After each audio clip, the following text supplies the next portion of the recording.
first things first, can the moon be 1 kilometer away from Earth and still orbit it?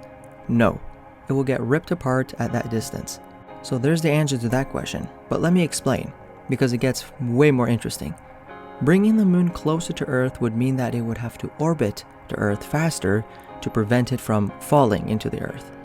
Right now, the moon is about 384,000 kilometers or 238,000 miles away from us. How close can the moon get to Earth before getting ripped apart by the tidal forces? This is the Roche limit, and for the moon, its Roche limit is about 18,500 kilometers away from Earth. This is about 21 times closer. Any closer than that, and the moon will get ripped apart and will no longer be a moon.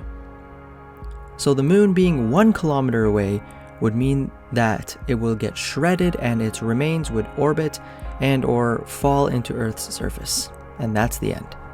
But now let's assume that the moon is just a little farther than that limit for this video, so that the moon is still intact.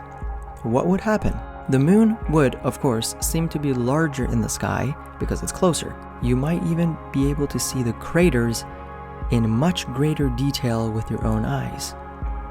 The moon would orbit us about 4 times faster, so instead of 1 kilometer per second, it will orbit Earth at about 4 kilometers per second.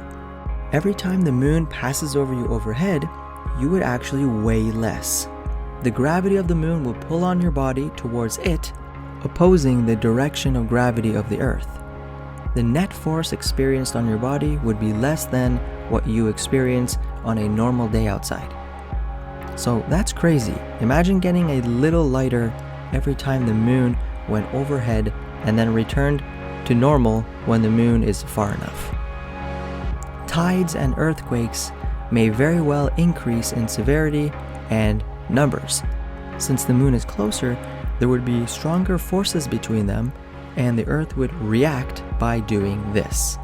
So, as you can see, bringing the moon closer is not so good after all. But hey, one thing's for sure, we will get a breathtaking view of the moon. If you have any more hypothetical space scenarios, be sure to comment them in the comment section below, and I may make a video on that. Hope you learned something new today. Thank you for watching.